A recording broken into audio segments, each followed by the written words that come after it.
practice, I would say about 80% of the clients that I have anxiety. Yeah, and they So how usually did you come up with this? well, they usually have anxiety over money. Am I right or am I right? um, it's Or anything. better yet, there are a lot of the anxieties over money. How about that? Money seems to be the number one worry of a lot of people. It's the number one cause of things like divorce and all kinds of issues. Am I correct on that? Well, you are correct on that, Or but definitely top three. You can't tell me money's not a top three issue. well, money is one of the hard reasons. There's soft reasons why people have anxiety, but or couples have issues. The soft reason is that they're not communicating properly, they're not respecting each other, they're not getting along. Um, Having issues with finances, those are kind of hard reasons. They're Mm-hmm. called hard reasons why people have problems. But I was just saying, like, you mentioned anxiety, and yeah, there are people who have financial anxiety, but there's also people who have just anxiety in general in a bunch of different areas. So why not have anxiety be an issue with your finances as well? Anxiety Okay. over their children, issues with their kids, anxiety over what to do next, just in general. So it is related to finances. Well, let me ask everybody in the chat. First of all, give us a yes if you can, if you're able to hear us okay, and the audio's coming through. We're testing a new audio system as we get ready for our event in Chicago. We're getting ready for Chicago next week. And if you guys want to come out to that event, just go to boyceandalicia.com. And we're going to spend the whole day pretty much talking about what a drama-free lifestyle looks like.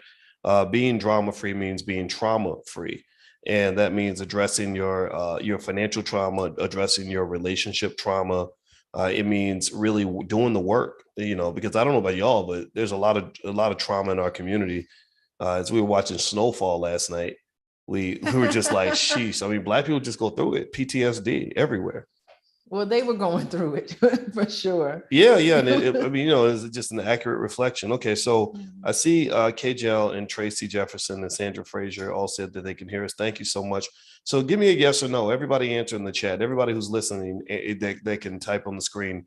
Answer this. How many of you have felt some kind of financial discomfort, some sort of financial worry, some sort of financial anxiety? Or something where you feel a little bit nervous about finances, particularly what's going on with the stock market. Give me a yes or no in the chat if you felt some of this. It seems like that financial anxiety is pretty like common. What would you say? Yeah, well, the thing is that, well, when you say financial anxiety, that makes it more clinical, but really it's just worry. We're all kind of worried about our finances, particularly when we get our statements every month. And like I got my statement I read this month, and I had a decrease of 5% decrease this month from last month from my retirement. And you do get kind of worried, but I'm not so worried because I can say, okay, I'm buying now and I'm not retiring now. So it's part of the anxiety is what you tell yourself when you see something that's less than ideal. Do you tell yourself, oh my God, this is a catastrophe? Or do you tell yourself, okay, this is what happens. Things go up, things go down. I'll just wait this out and I'll have a plan in place. Diversification should get rid of your worry, right? Yeah, well, that's what they say. I mean, that's and let's talk about that a little bit as we kind of move forward. I want to try to I want to move forward in some of our slides real quick because I kind of want people to kind of have something to work with, or maybe a framework they can use to help them deal with some of what they might be feeling. So right now, what's going on is the stock markets keep going down. Financial anxiety is at an all-time high. I say this is a natural reaction to what's going on. I remember in graduate school, we used to spend a lot of time talking about financial psychology. That was actually an area that I specialized in. And, one of the things they talked about were things that we're seeing right now, like stock market overreactions, where you see these wild, crazy swings in the market because either people are feeling exuberant and they're feeling high, or they're feeling crushed and scared and they overreact, to the downside. And that's what people are kind of dealing with right now. And I would encourage people to take stock of their emotions right now. But that's my armchair advice. What are some thoughts you might have in terms of how people can kind of process what they're seeing without kind of freaking out? Yeah. So the thing, I think I was talking about this with you before about how you just have to have a plan. You have to sit down and say, let me just look at my portfolio in general. Okay, a certain percentage should be risky, a certain percentage should be stable, a certain percentage should be put into regular savings. So it's just looking at your financial portfolio and figuring out what you're comfortable with. So my comfort level is so different from your comfort level. And I personally can't adhere to your level of risk, voice. I'd be so anxious I wouldn't even go to sleep at night because you're a little more risky than I am. And that's great for you. And I respect that. But for me, I'm a little conservative. So part of it is just understanding what you're comfortable with and stay within that realm. And the issue where it turns into anxiety is that once you start realizing who you are and what you're comfortable with, the anxiety should go away. There shouldn't be residual anxiety. Worry is a good thing and it should motivate you to stay on top of your money. But once you are on it and you see what's going on and you have a plan going forward, the worry should go away. Okay. Okay. So you're saying basically if you have a plan and you're kind of taking, facing it head on. I like that a lot. And one of the things that I, have always tried to tell people when it comes to the markets and stuff like that is that a lot of this is temporary. The market doesn't typically keep going down forever. The average bear market lasts about 14 months. And so, I find that sometimes the best investors are the ones who are the least attentive when it comes to what's going on with their stocks. They're not sitting around freaking out over every little market move. They're not worried about what happened last week. They just check their portfolio once every 6 months, once every year. And sometimes ignorance can be bliss when it comes to investing. What would you say to some of what I just said? Yeah, that makes sense. You really have to keep it into perspective because where you start getting into this little worry unraveling that can happen, where it can lead into full on anxiety, is that you keep thinking, what if this happens? What if that happens? Oh my goodness. What if we go to war with Russia? Then what is that going to mean for us? It's just all of these what ifs. All of these what ifs is going to happen. And usually it's the thinking process, it's the negative thinking where you attune yourself to all of the disaster. And that's why I tell a lot of people, turn the news off. Like, stop listening to CNN or MSNBC or even Fox News for that. Stop listening to that because first of all, there's nothing you can do about it. You can't control it. You can control how you react to it. Mm. Well, I like that a lot. I like that approach. You can't control what happens to you, but you can control your reaction. And I also tell people that financial balance is really important. That you know, some investments might not be for you. A lot of times we get advice from our friends, and our friends will be like, "Oh, you got to buy this stock or put your money in crypto. If your money in crypto, you're stupid." And or you got to buy this raggedy coin that nobody's ever heard of, but I believe in it. And if it doesn't feel right, you shouldn't do it, And I compare it to like if your cousin comes up and says, "Hey man, I'm making a whole lot more money, than you are slinging cocaine." That doesn't mean you should go and become a dope dealer unless you're ready for that life, unless you understand what it means to be a dope dealer. So I would encourage people to just kind of pick investments that kind of fit their risk profile. Like you said, you're conservative. I take risk. That means that the way I invest is going to be different from the way you invest. I think it also means we make a good team, boys. Yeah, we do. Because I mean, and at the end, if someone's more conservative and someone's more risky, I think that's the best combination. So we complement each other. I'm not going to look at you and say, be like me. I just respect how you are, boys. Because opposites attract. It ain't fiction, it's an actual fact. 2 steps forward and 1 step I take back. 2 steps forward, you take 2 steps back. Anyway, let me quit. My singing is absolutely terrible. Your singing is great, by the way. Oh, thank you. I love you too. We got to do some more karaoke. Yeah, right. Hey guys, by the way, we're doing an audio test, but you could call this an episode of Pillow Talk with Dr. Boyce and Dr. Alicia. And we're talking about financial anxiety, and I want to remind everybody that we actually have something that we put together called the Drama Free Lifestyle, which involves the ability to create in your life drama free finances and drama free relationships. But getting to be drama free means you have to be trauma free. That means you have to cleanse your system, your spiritual life, your psychological life from the trauma that you experienced as a child. My wife is a licensed therapist and a full professor of social work, so she can deal with all the trauma stuff. My PhD is in finance, so I can explain some things to you in terms of economics. So if you'd like to get some free information to kind of get started toward a drama-free lifestyle, feel free to go to boyceandalicia.com. And also, if you want to come to our event in Chicago, it's adults only. It's going to be this Sunday. We're only going to do Chicago one time. I may not be back in Chicago doing another event for another 3 years. It took us 3 years to get back to Chicago. So we're going to be in Chicago one time only on May 15th. So if you'd like to join us for our adults only generational wealth and legacy event, feel free to visit boyceandalicia.com. Okay. So let's dig in. Wait, I just want to say something about the event. It's Yeah, going to sure. be fun too. I Yes. mean, we're going to have serious conversations, but I think the Mhm. weather is going to be really great. I'm looking at the weather. And so hopefully that will bring people out and we're going to have a good time. We have drinks. We're having a bar, boys. Mm. I'm sipping mimosas, Okay. We will, and there will by be the way. mimosas. There will be mimosas. There we Okay, go. there we There you go. go. I forgot to mention that part. Come on. For all the drunk people in the building. All right. So let's get going. All right. So financial balance is the key. I would say also cash is king, the way people are investing now. I'm going to talk about this in a little bit when I start my stock market class, which by the way, if you go to boycewatkins.com, you can do a free trial in the class if you want. But, a lot of these companies, they have to have cash. Cash, it becomes king when there's a downturn. You see, here's the problem. A lot of people will tell you cash is trash and that you shouldn't sit on a lot of cash.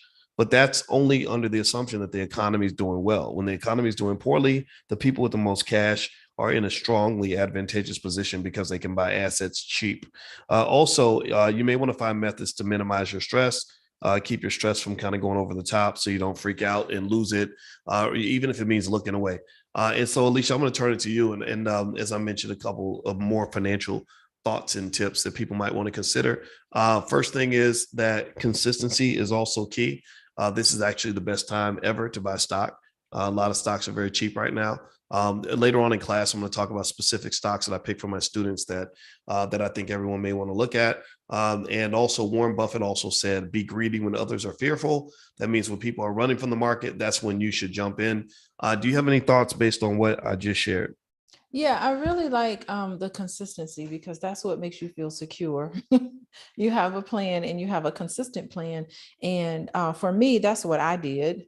I was just really consistent. I wasn't really paying attention. And next thing I know, and I entered, I got my job after my PhD in 2008 when the stock market was crashing, but I was just entering into, and I was just stayed consistent. I maxed out my 401k and all of that. And so I look at my portfolio. I mean, it's fabulous now, so the consistency piece is great. And I like your cash is king scenario because you never know who's swimming naked till the tide runs in. Mm. That's Well, what that yeah. reminds me of. Well, yeah, a lot of these companies are swimming naked. A lot of the companies that a lot of people were investing in during 2020 are going to go bankrupt because these companies can only survive if they raise money.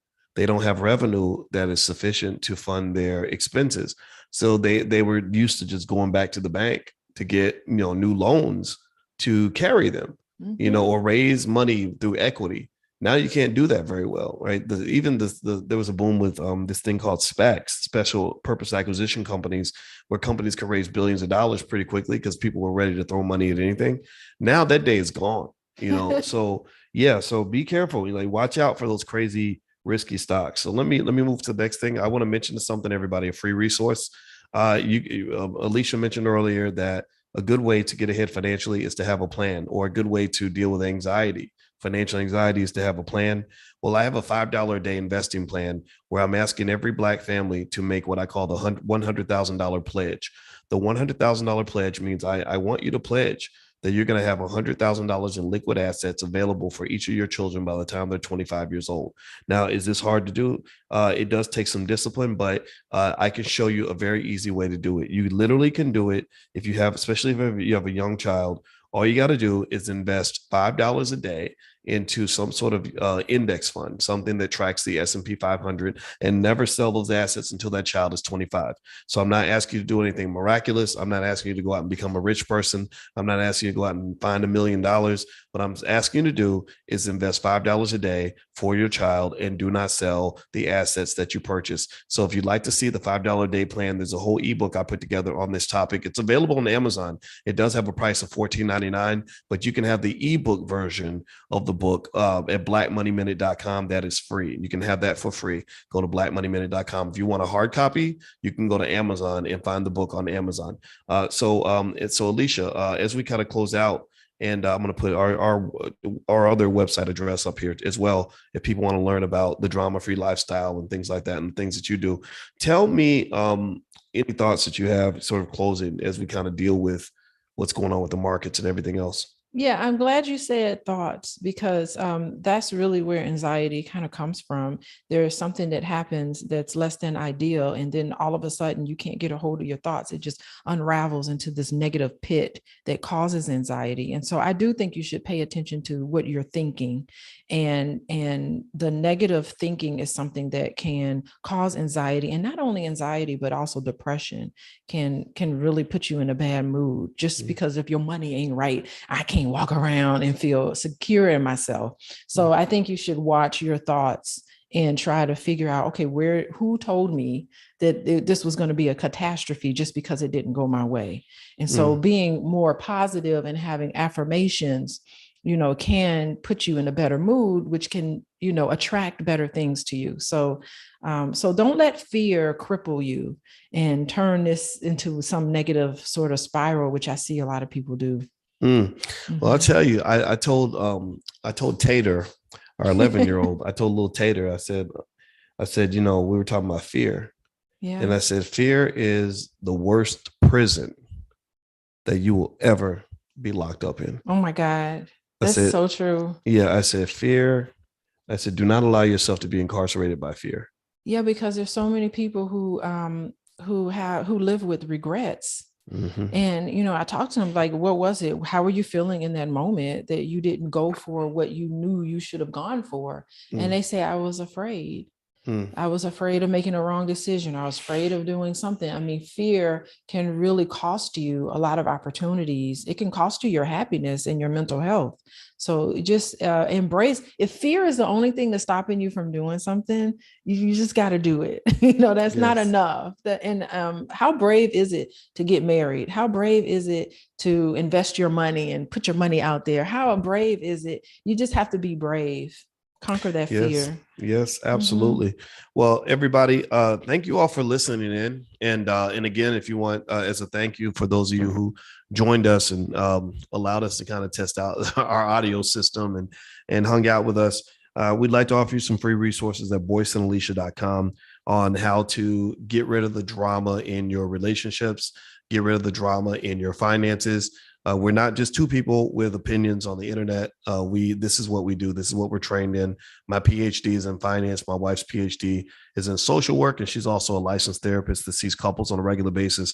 And I didn't put her website address up here, but it's coachingwithdralicia.com. So she does see clients, and I'm not sure if you have room for any more clients because you seem kind of booked up. But I'm a little booked up, but I'll have some room. Oh, okay. Yeah. Great. All right. So maybe people can, it seems like you have so many people that reached out. So everybody, also give me a yes in the chat if you're going to invest for your kids. Give me a yes if you're going to go and consistently make some investments for your children. I'd like a verbal confirmation that you're going to change your life and the lives of your children. It would be a waste of all of our time if we're sitting here just talking and nothing changes for you. I want your life to be better. I want your kids to be out of the economic struggle. I don't want your kids living in a trap. So give me a yes in the chat if you're going to go and make some consistent investments for your kids so that your kids don't get left in the same situation many of our parents left us. I don't want your child having to go to work at a horrible job and dealing with racism because they don't have any assets. I don't want them to be in a position where they have to go make a landlord rich because they can't buy a home. I don't want your child to be buried under a lifetime of student debt. I don't want your child having to date a horrible, raggedy man because he can help her pay the rent. I don't want your kids in a tough situation that so many of us end up in. So just give me a yes right now, please, if you will consider investing for your kids. And again, blackmoneyminute.com is where you can get the free ebook, the free copy of my book, How to Build Wealth by Investing $5 a Day. Or you can actually, if you want a hard copy, you can go to Amazon. It's up on Amazon. So have a good day, everybody. And we'll see you guys in Chicago if you guys want to come out. If you go to boycenalicia.com, you can find the tickets there. So thank you all very much. Have a great day. Happy investing. Hit that thumbs up button, thumbs up on your way out. And we'll see you soon. Bye, everyone.